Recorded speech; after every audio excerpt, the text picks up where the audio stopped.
الدين عند الله الإسلام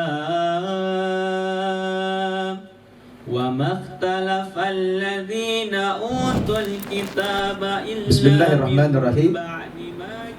Assalamualaikum warahmatullahi wabarakatuh. Alhamdulillahirabbil alamin. Wassalatu wassalamu ala asrafil mursalin Sayyidina Muhammadin wa ala alihi wa ashabihi ajma'in. Amma ba'd. Qala Allah subhanahu wa ta'ala fil Qur'anil Karim, A'udzu billahi minasyaitonir rajim. Ya ayyuhan nas, inna khalaqnakum min dzakari wa untha wa ja'alnakum syu'uban wa qabaila lita'arafu inna akramakum indallahi atqakum. Shadaqallahul azim. Pemirsa An-Naba TV, sahabat-sahabat FB dan sahabat-sahabat IG saya, rahimakumullah. Alhamdulillah, pada sore hari yang berkah ini bertepatan dengan hari Rabu tanggal 20 Ramadan 1441 Hijriah, kita kembali berjumpa melalui channel YouTube An-Naba TV yang insya Allah pada sore hari ini tema yang akan saya bawakan adalah toleransi antar umat beragama dalam perspektif Al-Quran.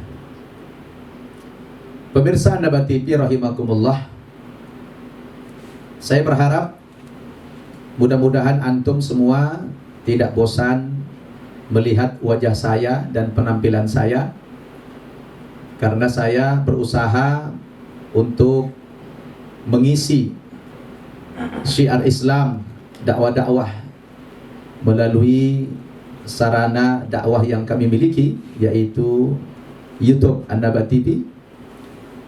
Insyaallah selama Ramadan ini kami akan berusaha senantiasa live menemani antum semua sambil menunggu datangnya waktu berbuka. Kurang lebih 1 jam ke depan kita akan bersama di sini.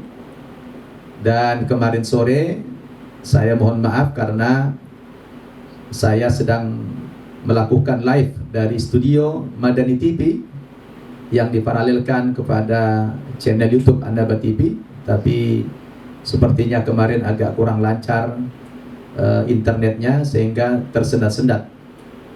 Alhamdulillah hari ini kita bisa jumpa di studio An-Naba TV. Pemirsa An-Naba TV rahimakumullah, berbicara tentang toleransi antar umat beragama dalam perspektif Al-Quran.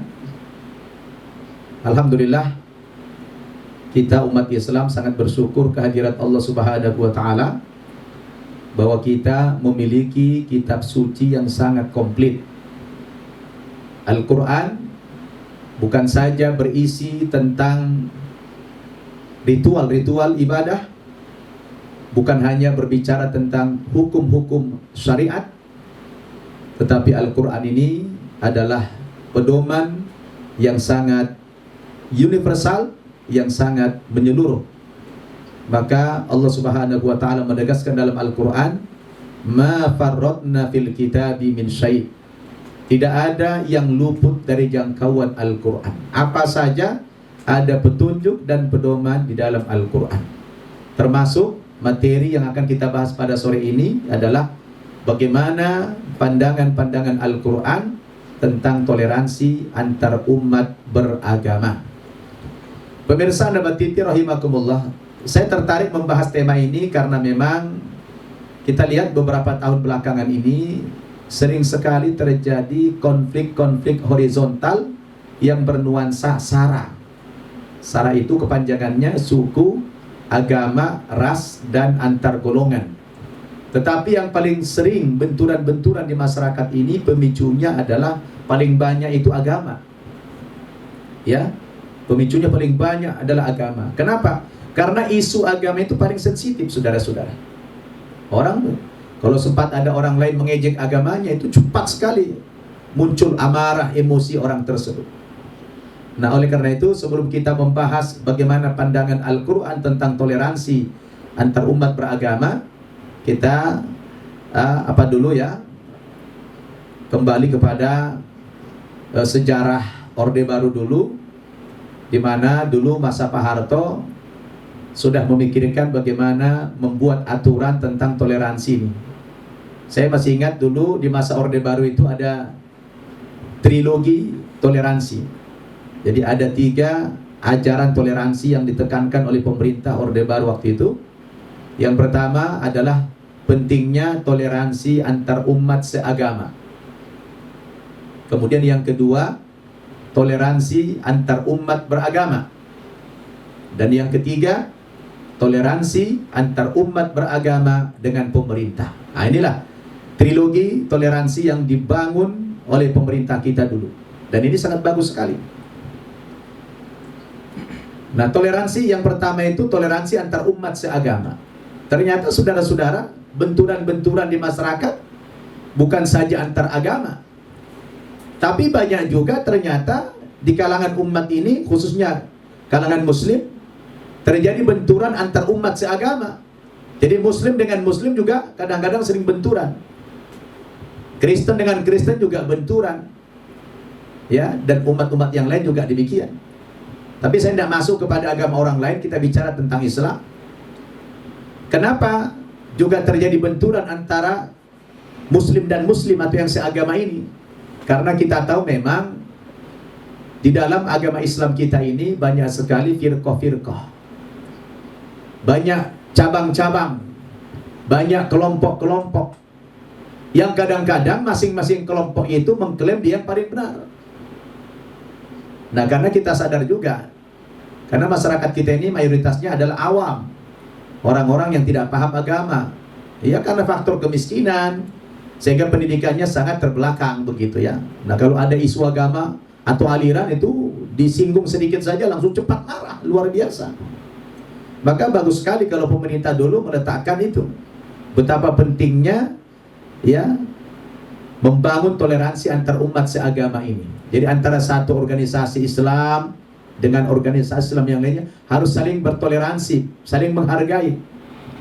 Artinya kadang-kadang di tengah-tengah masyarakat kita bisa membangun toleransi antar umat beragama, tetapi seringkali kita gagal membangun toleransi antar umat seagama. Ini juga problem. Yang kita tahulah di dalam agama Islam ini kan banyak furu', banyak cabang-cabang, banyak aliran, baik itu aliran teologi maupun aliran pemikiran. Nah, kadang-kadang masyarakat kita tidak siap berbeda. Nah, bagaimana kita mengatasi hal yang demikian? Nah, ini yang dipikirkan oleh pemerintah dulu. Alhamdulillah bagus sekali ini misinya. Yang kedua, yang dibangun lagi adalah toleransi antar umat beragama. Artinya orang Islam dengan orang non-Muslim, orang Islam dengan orang Kristen, orang Islam dengan orang Hindu, dengan orang Buddha. Oh, kalau sudah bicara begini, Islam sangat mengatur. Ada pedoman, ada petunjuk dalam Al-Quran bagaimana kita bertoleransi antar umat beragama. Subhanallah. Ini akan kita bahas nanti. Dan yang ketiga juga sering benturan antar umat beragama dengan pemerintah. Nah, mudah-mudahan dengan sudah diletakkan dasar-dasar toleransi oleh pemerintah dulu itu bisa kita lanjutkan sampai sekarang ini, ya. Itu penting sekali. Baik pemirsa Nabat TV rahimakumullah, kita kembali kepada toleransi antar umat beragama dalam perspektif Al-Quran. Di dalam Al-Quran kita baca misalnya surat Al-Hujurat ayat 13. Allah Subhanahu wa taala berfirman, A'udzu billahi minasyaitonir rajim. Ya ayyuhan nas, inna khalaqnakum min dzakari wa untha wa ja'alnakum syu'uban wa qabaila lita'arafu. Inna akramakum indallahi atqakum. Yang artinya, wahai umat manusia, sesungguhnya kami menciptakan kamu dari seorang laki-laki dan perempuan, dari Hawa dan dari Adam dan Hawa. Kemudian dari keduanya kata Allah diberikan keturunan yang banyak sampai bersuku-suku dan berbangsa-bangsa. Apa tujuannya? Li ta'arufu, supaya kalian saling kenal mengenal satu suku dengan suku yang lain. Inna akramakum indallahi atqakum, sesungguhnya yang paling mulia di antara kamu adalah orang yang paling takwa kepada Allah Subhanahu wa taala. Pemirsa Nabati rahimakumullah. Kalau kita membaca ayat ini, sudah sangat jelas bahwa Allah Subhanahu wa taala menciptakan manusia ini menjadi umat yang besar. Islam.